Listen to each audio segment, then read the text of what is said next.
Unfortunately, I tend to look at myself and say, oh, I wish I still had hair like when I was 18. I have a self-hate when I was growing up, so there's no way to fix it. Complaining that I'm being hurt by these rules, and then I throw the rule book like right back at them and treat them the same. Godzilla. Hi, Tokyo Tops. So today, I would like to talk about the male loneliness epidemic. Not actually so much about that, but I was reading about it the other day, and it kind of made me think.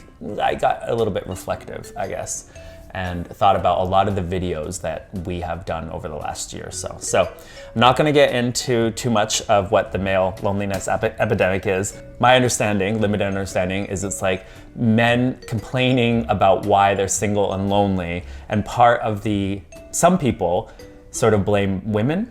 Oh, because they're too picky and too demanding. And too demanding, and like a good guy is actually here, but you know, when a good guy is placed in front of you, you don't want them and stuff. It's interesting because the women clap back and they're like, actually, you don't work on yourselves, and like you think it's our problem, but you're actually not looking inside.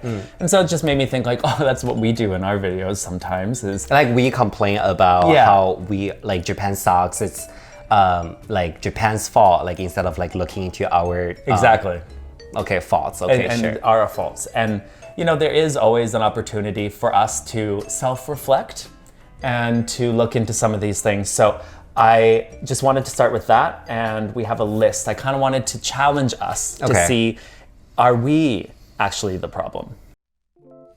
Okay, so one thing that actually I thought about this when I was at the gym. I was listening to a podcast on the male loneliness epidemic and women responding to it. Okay, before anything, I'm only talking about one small part of the male loneliness conversation here. If you want the full picture, check out the podcast I listened to, as it goes much deeper. But the part that really caught my attention was this bit about dating struggles. It was about the hypocrisy that sometimes shows up in the whole male loneliness epidemic conversation. For example, the host mentioned a Reddit thread where some men were complaining that women only want guys with money, that women are shallow, and that their standards are too high. But then she pointed out the double standard goes both ways. She gave this example where someone said to one of these men, well, what about Brenda? She clearly cares about you, she's supportive, and she's always there for you. And the guy responds with, no, not Brenda. She's too fat. And I was like working out, and then I was thinking, oh, I'm the problem, because I thought about bodies. Yeah. How often in this channel do we talk about feeling like we don't have the right body, that these like muscle bottoms we have to compete with, and they're the ones taking all of our men? I know you don't like too muscular, but we do talk about how we feel we're not like good enough at times body-wise, right? And like both of our journeys right now, we're going to the gym and trying harder to get a body, to get attention, and to, I don't know, fit in that community a little bit more, right? Yeah.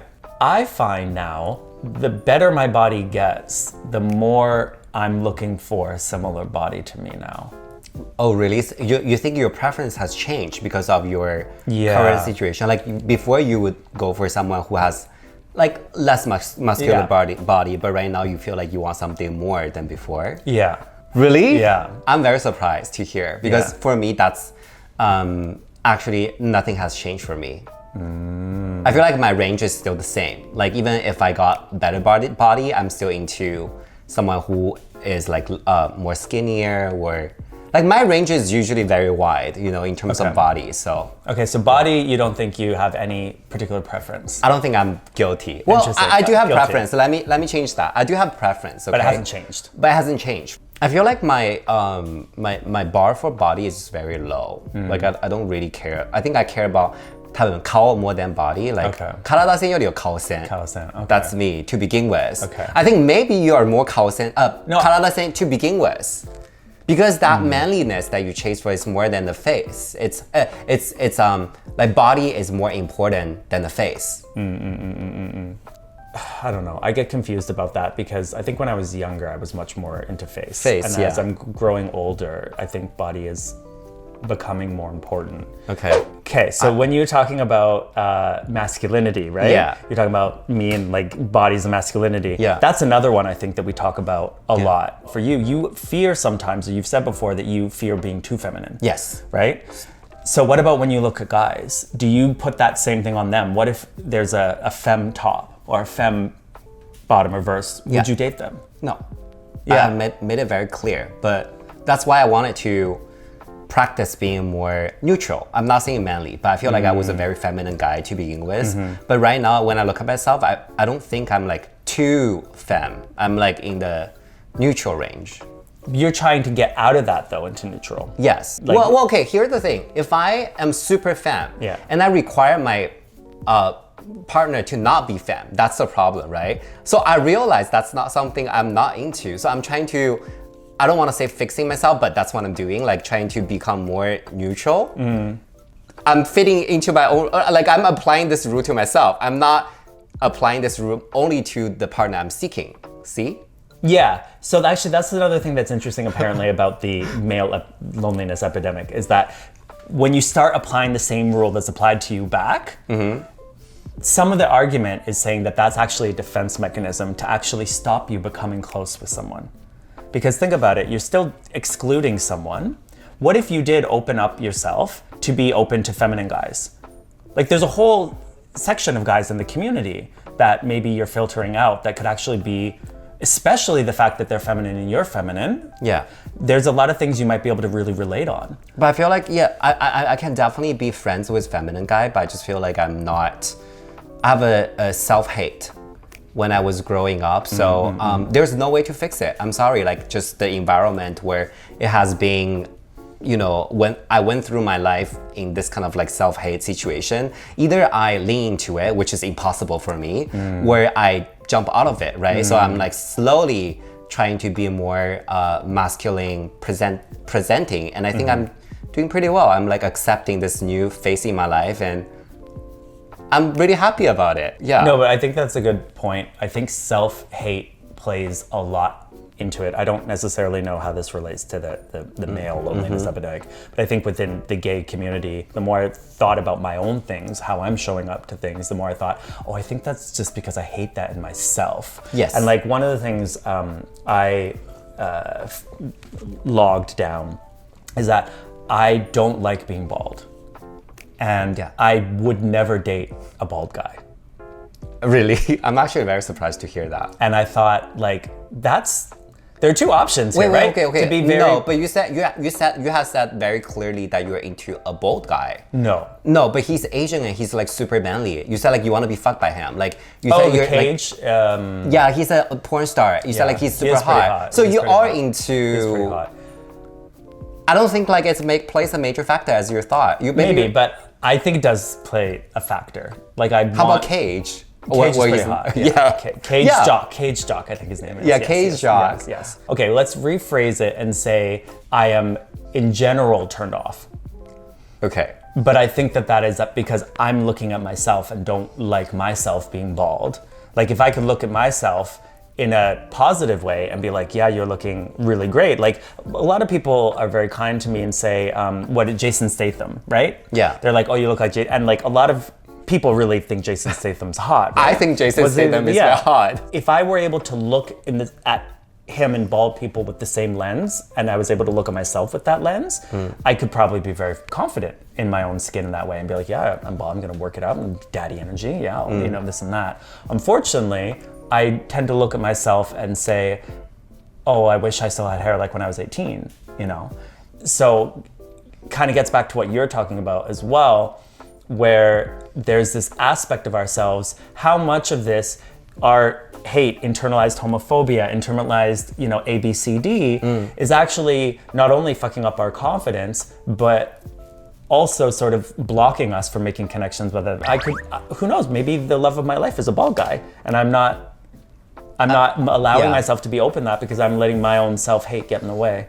Okay, I think I half agree with this statement because but I don't think there is a right or wrong answer. You can either as you said, like accept yourself. Yeah. Then you can also change yourself. Right? I think being bald is not something it's changeable. So there's only one way for but going back to the masculine or feminine or body, I think that's changeable. That's why so many gays are working out at the moment. They're trying to lean into or work toward the direction that they feel like it's attractive and you know, widely accepted in the community. So I don't think their approach is wrong. You know, it's just, you have to fix your problem feeling like not being loved. But you can either go this way or go that way. I don't think there's a wrong answer though. Also, I guess is a good point is that if it's not body, if it's not, it's always going to be something. We're always going to be influenced by society to make more money or, you know, have a different hairstyle or something like that. That's true. I want to ask you some questions. Okay. So from today's exercise, I'm going to call it an exercise. Exercise. Yeah. So what's your goal right now? Like, do you think you want to change your preference? Like, you're trying to be more open-minded to meet people and that you can maybe have a deeper connection? I think there is a self-love aspect to it. In the way that you talked about, you know, struggling with femininity, me struggling with like baldness, also femininity, there is an opportunity there for growth. I don't want to say growth, but self-love. To sort of say like, yeah, maybe this is not good to society, but like I can own it and, you know, start to love it. And through that, I think we'll be allowed to see like the amazing aspects in others that are similar, right? Yeah. And then there are other aspects where it's not really, I don't think, connected to self-hate necessarily, but things maybe society is influencing my, you know, decisions and this and that, like subconsciously. But we are part of the society, yeah. So we should be influenced by the society. Should we? Yes. I mean, we are social animals. I guess it's more what the goal is, right? If the goal right now is, if you're able to reflect all of society, like take society's, what do we call them? Expectations. Yeah. And we match them and we find someone who matches that too, then that's a win-win for both of us. What I'm saying really now is that we're kind of single for a long time. And if we're looking at this from like, let's say a therapy point of view, therapy usually goes and says like, if whatever you're doing is working for you, then keep doing it.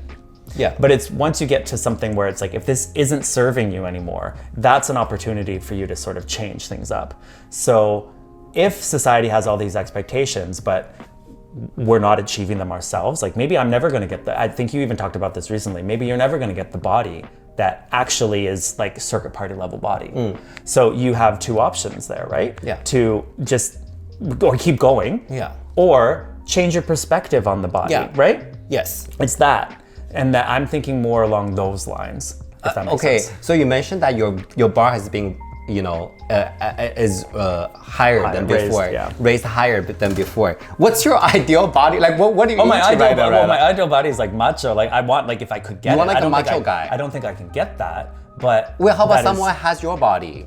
But I don't think I would want my body. So even you have an improved body, you don't want your that's body how that's the really weird fucking self-reflection that I need to do is I can understand that my body's better, but as it's gone higher, just as I said, like I probably wouldn't have accepted my body before in someone else, and it's gone better, and now I'm not really. Okay, I can debunk your theory for so many examples. Sex is different a little bit. Okay, I have a question. Okay, you can beep out the name. Sure.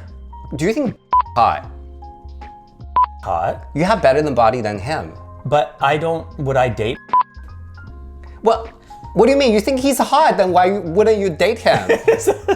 My range of fuckability, I'll fuck a lot more people than I'll date. I think everyone's like that. Why do you want to date a super muscular guy? I mean, I probably don't, if I'm actually honest. But have you recently rejected someone who is muscular, not muscular? That's the only trait that you don't like.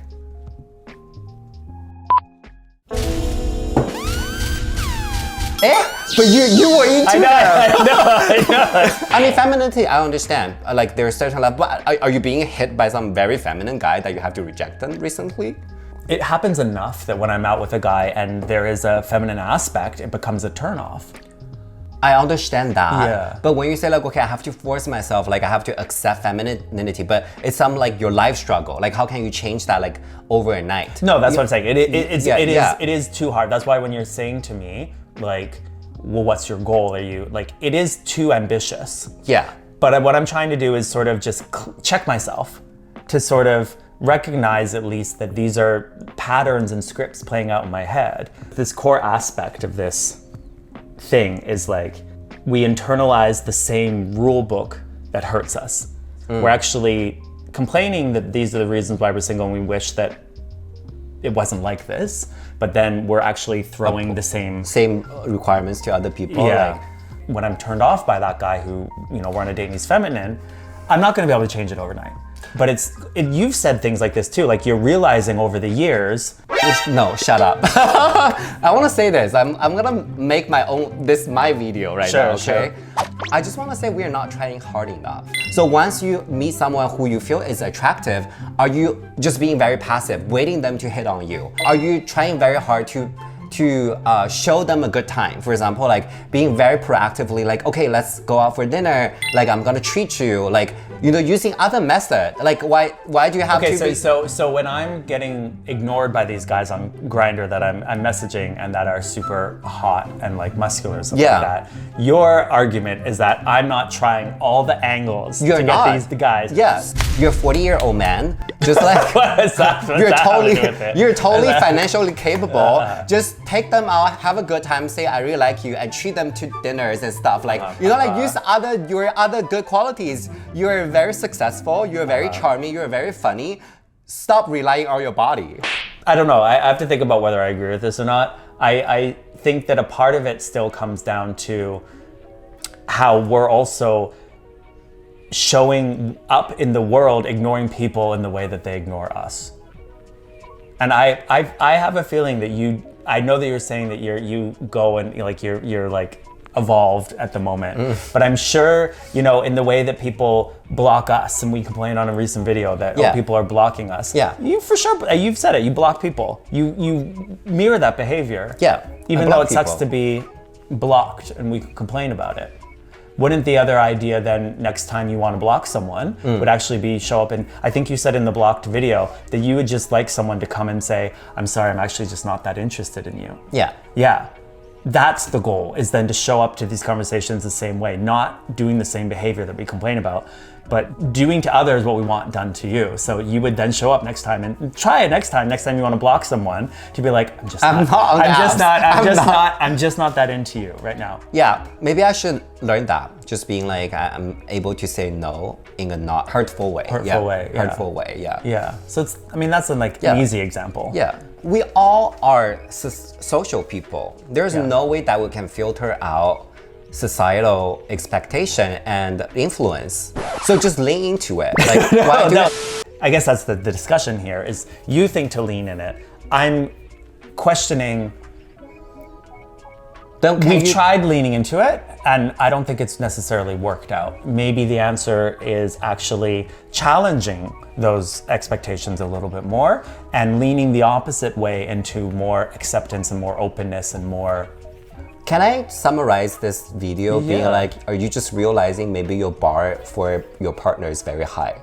I feel like you're very, how do you say, like sex focused when you're dating, but maybe like just separate the two. I don't know, like I'm actually seeing someone right now. Like I'm not like dating, but I'm like seeing someone. I think I'm gradually having more feeling for that person as well. And I just really enjoy someone can listen to me complain how tired I am afterwards. No, your love language, maybe it's your love language just to listen to you. Like ちょっと毎日の少しだけの悩みとか、like 簡単に共有できる人。It's just like small happiness or small sadness that you can simply share with someone that you connect that way. And I'm very happy about it. My suggestion for you is like, if you go on the first date and you don't hate that person, just go on second and third. Maybe you'll warm up to that person. Maybe like after daily exchanges, you'll be like, oh, some days like if he doesn't text me, I kind of feel kind of lonely. It's something very small. I feel like you still have a very huge expectation about relationship, thinking it's gonna be like, oh, moving the mountain, moving the sea. It's something big. It's not that big. It's just someone that you can share little happiness and sadness every single day.